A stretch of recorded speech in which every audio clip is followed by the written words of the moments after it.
Hi hello ಎಲ್ರಿಗೂ ನಮಸ್ಕಾರ. Video ನೋಡಕ್ಕೆ ಬಂದಿರೋ ಎಲ್ಲರಿಗೂ ಸುಸ್ವಾಗತ ಅಂತ ಹೇಳ್ತಾ, ಇವತ್ತಿನ ವಿಚಾರ ಏನಪ್ಪ ಅಂದರೆ, ಈಸ್ಟ್ ಸೆಂಟ್ರಲ್ ರೈಲ್ವೆ ಇಲಾಖೆಯಲ್ಲಿ ಇದೀಗ ಹುದ್ದೆಗಳು ಖಾಲಿ ಇದ್ದು. ಹಾಗೆ ಈ ವಿಡಿಯೋ ಇಷ್ಟ ಆದರೆ ಲೈಕ್ ಮಾಡಿ. ಇದೇ ಥರ ಹೆಚ್ಚಿನ ಉದ್ಯೋಗ ಮಾಹಿತಿಗಾಗಿ ನನ್ನ ಚಾನಲ್ ಸಬ್ಸ್ಕ್ರೈಬ್ ಮಾಡಿಕೊಳ್ಳಿ.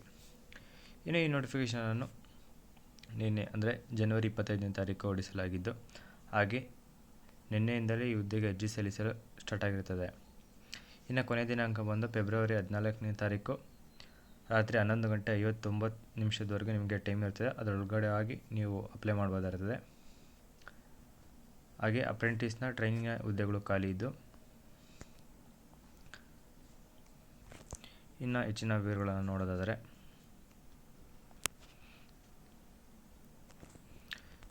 ಇನ್ನು ಈ ಹುದ್ದೆಗೆ ಆಯ್ಕೆ ವಿಧಾನವು ಬೇಸಿಸ್ ಆಫ್ ಮೆರಿಟ್ ಲಿಸ್ಟ್ ಆಧಾರದ ಮೇಲೆ ಈ ಹುದ್ದೆಗೆ ಆಯ್ಕೆ ಮಾಡಲಾಗುತ್ತದೆ. ಹಾಗೆ ಮ್ಯಾಟ್ರಿಕ್ಯುಲೇಷನ್ ವಿತ್ ಮಿನಿಮಮ್ 50% ಮಾರ್ಕ್ಸ್, ಅಂದರೆ 10th 50% ಮಾರ್ಕ್ಸ್ ತೊಗೊಂಡಿದ್ರೆ ಸಾಕು ಈ ಹುದ್ದೆಗೆ ಅಪ್ಲೈ ಮಾಡ್ಬೋದಾಗಿರ್ತದೆ. ITI 10th ಆಗಿದ್ದರೆ ಸಾಕು ಈ ಹುದ್ದೆಗೆ ಅಪ್ಲೈ ಮಾಡ್ಬೋದಾಗಿದ್ದು, ಈ ಹುದ್ದೆಗೆ ಆನ್ಲೈನ್ ಮುಖಾಂತರ ಅಪ್ಲೈ ಮಾಡ್ಬೋದಾಗಿರ್ತದೆ. ಇನ್ನು ಈ ಹುದ್ದೆಗೆ ದೋನಾಪುರ್ ಡಿವಿಷನ್ನಲ್ಲಿ ಒಟ್ಟು ಹುದ್ದೆಗಳು ಬಂದು 294 ಹುದ್ದೆಗಳು ಖಾಲಿ ಇದ್ದು, ಹಾಗೆ ಇದು 294 ಹುದ್ದೆಗಳು ಬಂದು UR ಅಭ್ಯರ್ಥಿಯಾಗಿರ್ತದೆ. OBC ಅಭ್ಯರ್ಥಿಗೆ 178 ಹುದ್ದೆಗಳು, SC ಅಭ್ಯರ್ಥಿಗೆ 97, ST ಅಭ್ಯರ್ಥಿಗೆ 44, EWS ಅಭ್ಯರ್ಥಿಗೆ 62. ಒಟ್ಟು ಟೋಟಲ್ ಹುದ್ದೆಗಳು ಬಂದು 675 ಹುದ್ದೆಗಳು ಖಾಲಿ ಇರ್ತವೆ. ಹಾಗೆ ರಿಸರ್ವೇಷನ್ ಕೂಡ ನೀವು ಮಾಡ್ಕೊಳ್ಬೋದಾಗಿದೆ. ರಿಸರ್ವೇಷನ್ ಬೇಕಾಗೋ ಡಾಕ್ಯುಮೆಂಟ್ಗಳೆಲ್ಲ ನೀವು ನೀಡಬೇಕಾಗ್ತದೆ. ಇನ್ನು ದಾನಾಬಾದ್ ಡಿವಿಷನ್ನಲ್ಲಿ ಒಟ್ಟು 156 ಹುದ್ದೆಗಳು ಖಾಲಿ ಇದ್ದು, ಈ ಹುದ್ದೆಗಳು ಬಂದು ಗ್ರೂಪ್ C ಮತ್ತು ಗ್ರೂಪ್ D ಹುದ್ದೆಗಳಾಗಿರ್ತವೆ. ಇಚ್ಛೆ ಇದ್ದು ಅಪ್ಲೈ ಮಾಡೋವಂಥವ್ರು ಅಪ್ಲೈ ಮಾಡೋದಾಗಿರ್ತದೆ.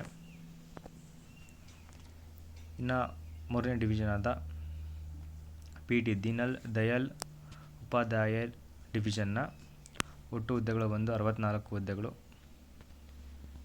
ಈ ಹುದ್ದೆಗೂ ಕೂಡ ರಿಸರ್ವೇಷನ್ ಮಾಡ್ಕೊಳ್ಬೋದಾಗಿರ್ತದೆ.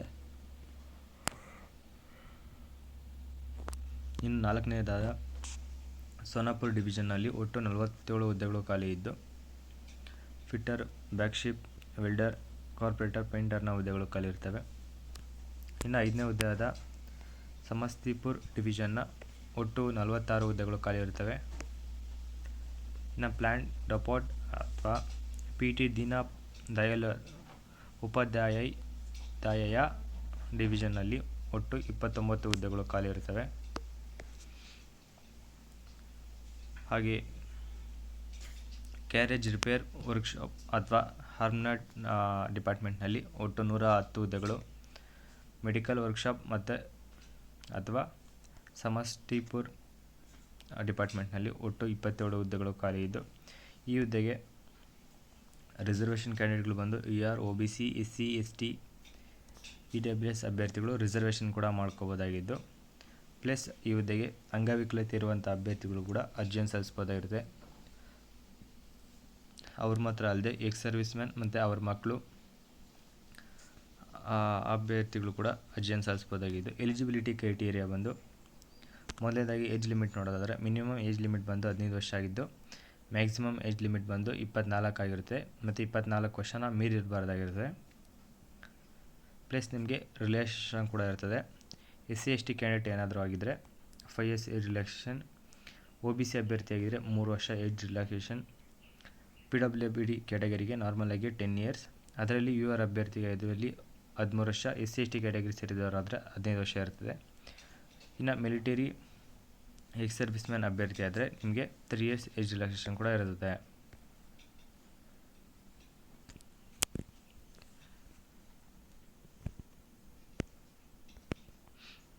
ಇನ್ನು ಈ ಹುದ್ದೆಗೆ ಎಕ್ಸ್ ಸರ್ವಿಸ್ ಮ್ಯಾನ್ ಅಭ್ಯರ್ಥಿಗಳು ಅಥವಾ ಅವ್ರ ಮಕ್ಕಳು, ಜವಾನ್ಸ್ನ ಮಕ್ಕಳು, ಸರ್ವೀಸಿಂಗ್ ಆಫೀಸರ್ನ ಮಕ್ಕಳು, ಎಕ್ಸ್ ಸರ್ವಿಸ್ ಮ್ಯಾನ್ ಮೇನ್ ಆಗಿ ಎಕ್ಸ್ ಸರ್ವಿಸ್ ಮ್ಯಾನ್ ಅಭ್ಯರ್ಥಿಗಳು ಕೂಡ ಅಪ್ಲೈ ಮಾಡ್ಬೋದಾಗಿದ್ದು,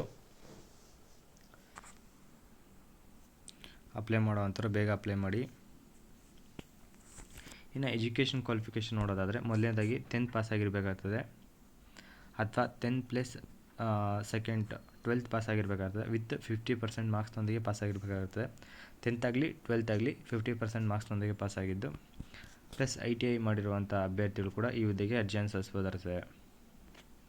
10th 12th ITI ಈ ಮೂರಲ್ಲಿ ಯಾವ್ದು ಮಾಡಿದರೂ ನೀವು ಅಪ್ಲೈ ಮಾಡ್ಬೋದಾಗಿರ್ತದೆ. ಈಗ ಆಲ್ಮೋಸ್ಟ್ ಎಲ್ಲರೂ 10th ಮಾಡೇ ಇರ್ತಾರೆ, ಸೊ ಅಪ್ಲೈ ಮಾಡ್ಬೋದಾಗಿರ್ತದೆ. ನಿಮಗಿನ್ನು ಅಪ್ಲಿಕೇಶನ್ ಫೀಸ್ ನೋಡೋದಾದರೆ ₹100 ಅಪ್ಲಿಕೇಶನ್ ಫೀಸ್ ಆಗಿದ್ದು ಇದು ಎಲ್ಲ ಅಭ್ಯರ್ಥಿಗಳಿಗೆ ಇರ್ತದೆ. ಪ್ಲಸ್ ಇದು ನಾನ್ ರಿಫಂಡಬಲ್ ಆಗಿರ್ತದೆ. ಇನ್ನು ಈ ಹುದ್ದೆಗೆ ಅಪ್ಲೈ ಮಾಡುವಂಥವ್ರು RRCಯ ಮೇನ್ ವೆಬ್ಸೈಟ್ ಆದ www.rrcecr.government.in ಈ ವೆಬ್ಸೈಟ್ಗೆ ಹೋಗಿ ನಿಮ್ಮ ಪೇಮೆಂಟ್ನ ಮತ್ತೆ ಸಲ್ಲಿಸಬಹುದಾಗಿರ್ತದೆ.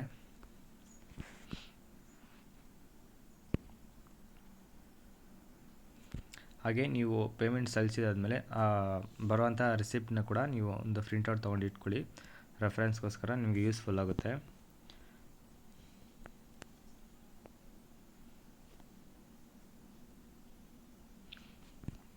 ಹಾಗೆ SC/ST ಕ್ಯಾಂಡಿಡೇಟ್ ಮತ್ತು PWBD ವುಮೆನ್ ಕ್ಯಾಂಡಿಡೇಟ್ಗೆ ಯಾವುದೇ ಅಪ್ಲಿಕೇಶನ್ ಫೀಸ್ ಇರೋದಿಲ್ಲ. ಇನ್ನು ಮಿಕ್ಕಿದ ಎಲ್ಲ ಅಭ್ಯರ್ಥಿಗೆ ₹100 ಅಪ್ಲಿಕೇಶನ್ ಫೀಸ್ ಮತ್ತು ನಾನ್ ರಿಫಂಡಬಲ್ ಆಗಿರುತ್ತದೆ. ಡಿಸಬಿಲಿಟಿ ಕ್ಯಾಟಗರಿ ಅಭ್ಯರ್ಥಿಗಳು ಬಂದು ಬ್ಲೈಂಡ್ನೆಸ್ ಮೊದಲನೇದಾಗಿ, ಲೋ ವರ್ಜನ್, ಹೇರಿಂಗ್ ಇಂಪೇರ್ಮೆಂಟ್ ಮತ್ತು ಲೋಕೋಮೋಟರ್ ಡಿಸಬಿಲಿಟಿ, ಕೇರೆಬ್ರಲ್ ಫಿಸಿಕ್ಸ್ ಮತ್ತು ಮಲ್ಟಿಪಲ್ ಡಿಸಬಿಲಿಟೀಸ್ ಇರುವಂಥ ಅಭ್ಯರ್ಥಿಗಳು ಅರ್ಜಿಯನ್ನು ಸಲ್ಲಿಸಬಹುದಾಗಿರ್ತದೆ. Degree of disability for reservation compute authority to issue disability certificate. Plus ನೀವು ಅಂಗವಿಕಲತೆ ಇರುವಂಥ ಅಭ್ಯರ್ಥಿಗಳು ನೀವು ಏನೋ ಸರ್ಟಿಫಿಕೇಟ್ನ ಸಬ್ಮಿಟ್ ಮಾಡಲೇಬೇಕಿರುತ್ತೆ. ಇಲ್ಲಾಂದರೆ ನಿಮಗೆ ಕೆಲಸ ಸಿಗೋದು ಕಷ್ಟ ಆಗುತ್ತೆ. ಸೊ ನಿಮ್ಮ ಹತ್ರ ಸರ್ಟಿಫಿಕೇಟ್ ಇರಲೇಬೇಕಾಗುತ್ತದೆ.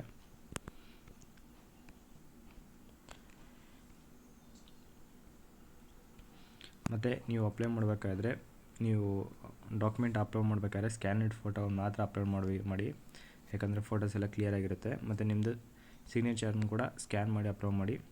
ಮತ್ತು ಅಪ್ಲೋಡ್ ಮಾಡೋ ಟೈಮಲ್ಲಿ ನಿಮ್ಗೆ ಬೇಕಾಗೋ ಡಾಕ್ಯುಮೆಂಟ್ ನೆಸೆಸರಿ ಇರೋಂಥ ಡಾಕ್ಯುಮೆಂಟ್ ನೋಡೋದಾದರೆ ಮೊದಲನೇದಾಗಿ SSLC ಮಾರ್ಕ್ಸ್ ಕಾರ್ಡ್ ಅಥವಾ ಈಕ್ವಲೆಂಟ್ ಅಂದರೆ 12th ಮಾರ್ಕ್ಸ್ ಕಾರ್ಡ್ ಇರಬೇಕಾಗುತ್ತದೆ.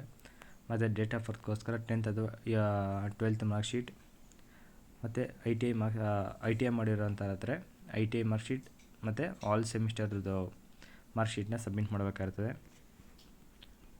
ಹಾಗೆ national trade certificate issued by ಇದು ITI ಮಾಡಿರೋವಂಥವ್ರಿಗಾಗಿರ್ತದೆ. ಮತ್ತು ಕ್ಯಾಸ್ಟ್ ಸರ್ಟಿಫಿಕೇಟ್ ಮತ್ತು ಡಿಸಬಿಲಿಟಿ ಇರೋವಂಥವ್ರು ಆದರೆ disability certificate, discharge certificate, serving certificate ಅಂದರೆ ಇದು ಎಕ್ಸ್ ಸರ್ವಿಸ್ ಮ್ಯಾನೇಗಾಗಿರ್ತದೆ. Certificate in language other in English or Hindi.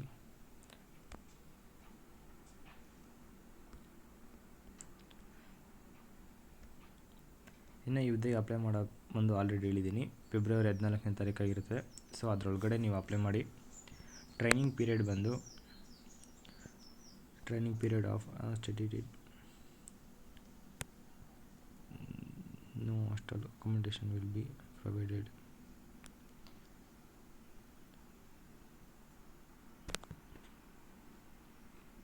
ಹಾಗೆ ಅಲ್ಲಿ ನೀವು ಟ್ರೈನಿಂಗ್ಗೋಸ್ಕರ ನೀವು ಉಳ್ಕೊಡ್ಬೇಕಾಗುತ್ತೆ. ಅದು ಟ್ರೈನಿಂಗ್ ಅಕೊಮಡೇಷನ್ ಏನು ಕೊಡೋದಿಲ್ಲ. ಸೊ ನಿಮ್ಮದು ಓನಾಗಿ ನೀವು ಅಮೌಂಟ್ ಪೇ ಮಾಡಿ ನೀವು ಉಳ್ಕೊಡೋ ಥರ ಇರುತ್ತೆ. Agreement of training.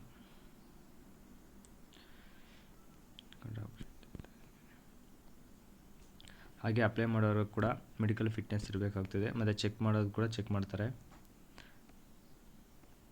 ಹಾಗೆ ಈ ಹುದ್ದೆಯ ಬಗ್ಗೆ ಏನಾದರೂ ನಿಮಗೆ ಡೌಟ್ ಇದ್ದರೆ ಹೆಲ್ಪ್ಲೈನ್ಗೆ ಕಾಲ್ ಮಾಡ್ಬೋದಿರ್ತದೆ. ಹೆಲ್ಪ್ಲೈನ್ಗೆ ಕಾಲ್ ಬಂದು 11 ಗಂಟೆಯಿಂದ ಸಂಜೆ 5 ಗಂಟೆ ಒಳಗಡೆ ನೀವು ಕಾಲ್ ಮಾಡಿ ಏನೋ ಡೌಟ್ ಇದ್ದರೆ ಕ್ಲಿಯರ್ ಮಾಡ್ಕೋಬೋದಿರುತ್ತೆ. ಇದು ಎಕ್ಸೆಪ್ಟ್ ಸಂಡೇ ಅಂದರೆ ಸಾಟರ್ಡೆ ಮತ್ತು ಸಂಡೇ ಅಂದರೆ ಹಾಲಿಡೇಸ್ ಕೂಡ ಇರುತ್ತೆ.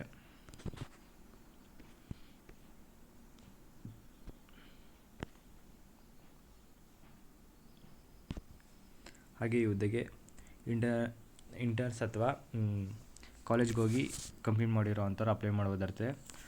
ಕೊರಸ್ಪಾಂಡಿಂಗ್ ಮಾಡಿರೋ ಅಂಥವ್ರು ನಾಟ್ ಎಲಿಜಿಬಲ್ ಆಗಿರ್ತಾರೆ.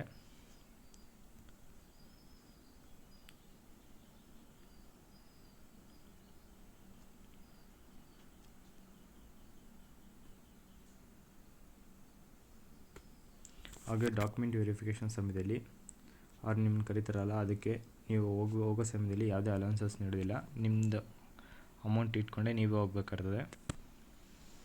ಮತ್ತು ಇದು ಕ್ಯಾಸ್ಟ್ ಸರ್ಟಿಫಿಕೇಟ್ದು ಫಾರ್ಮ್ ಆಗಿದ್ದು, ಇನ್ನು ಡ್ರಾ ಮಾಡ್ಕೊಳ್ಳಿ ಅಥವಾ ನಿಮ್ಮ ಬಳಿ ಇರೋದನ್ನ ಸಬ್ಮಿಟ್ ಮಾಡಿ. ಇದು OBC ಸರ್ಟಿಫಿಕೇಟ್ ಫಾರ್ಮ್ಗೆ ಆಗಿರುತ್ತೆ. ಇದು ಕ್ಯಾಸ್ಟ್ ಸರ್ಟಿಫಿಕೇಟದೇ ಆಗಿರುತ್ತೆ. ಇನ್ನು ಈ ವಿಡಿಯೋದ ಬಗ್ಗೆ ಏನಾದರೂ ಡೌಟ್ ಇದ್ದರೆ ಕಮೆಂಟ್ ಮಾಡಿ. ಹಾಗೆ ಈ ವಿಡಿಯೋ ಇಷ್ಟ ಆದರೆ ಲೈಕ್ ಮಾಡಿ. ನಮಗೆ ಇದೇ ಥರದ ಹೆಚ್ಚಿನ ವಿಡಿಯೋ ಮಾಡೋಕ್ಕೆ ಒಂದು ಪ್ರೋತ್ಸಾಹ ಸಿಗುತ್ತೆ. ಹಾಗೆ ಕೆಲಸ ಹುಡುಕ್ತಿರೋ ಅಂಥವ್ರಿಗೆ ಮತ್ತು ಸೆಂಟ್ರಲ್ ಗೌರ್ಮೆಂಟಲ್ಲಿ ಮತ್ತು ರೈಲ್ವೆ ಡಿಪಾರ್ಟ್ಮೆಂಟ್ನಲ್ಲಿ ಕೆಲಸ ಮಾಡಬೇಕಂತ ವೆಯ್ಟ್ ಮಾಡ್ತಿರೋ ಅಂಥವ್ರಿಗೆ, ನಿಮ್ಮ ಫ್ರೆಂಡ್ಸ್ಗೆ ಈ ವಿಡಿಯೋನ ಶೇರ್ ಮಾಡಿ. ಇದೇ ಥರದ ಹೆಚ್ಚಿನ ಉದ್ಯೋಗ ಮಾಹಿತಿಗಾಗಿ ನಮ್ಮ ಚಾನಲ್ ಪ್ಲೀಸ್ ಸಬ್ಸ್ಕ್ರೈಬ್ ಮಾಡಿಕೊಡಿ ಮತ್ತು ಪಕ್ಕದಲ್ಲಿರೋ ಬೆಲ್ ಐಕನ್ನ ಕೂಡ ಕ್ಲಿಕ್ ಮಾಡಿ. ನಾವು ಅಪ್ಲೋಡ್ ಮಾಡೋ ವಿಡಿಯೋ ನಿಮಗೆ ಫಸ್ಟ್ ಬಂದು ತಲುಪೋಕ್ಕೆ ಹೆಲ್ಪ್ ಆಗುತ್ತೆ. ಹಾಗೆ ಈ ಹುದ್ದೆಗೆ ಯಾರ್ಯಾರು ಅಪ್ಲೈ ಮಾಡ್ತಿದ್ರು ಅವರೆಲ್ಲರಿಗೂ ನನ್ನ ಕಡೆಯಿಂದ ಆಲ್ ದಿ ಬೆಸ್ಟ್ ಅಂತ ಹೇಳ್ದೆ. ಇದೇ ಥರ ನಮ್ಮ ವಿಡಿಯೋ ನೋಡ್ತಾರೆ, ಸಪೋರ್ಟ್ ಮಾಡ್ತಾರೆ ಅಂತ ಹೇಳ್ತಾ ಇಲ್ಲಿಗೆ ಈ ವಿಡಿಯೋನ ಮುಗಿಸ್ತಾ ಇದ್ದೀನಿ. ಧನ್ಯವಾದಗಳು.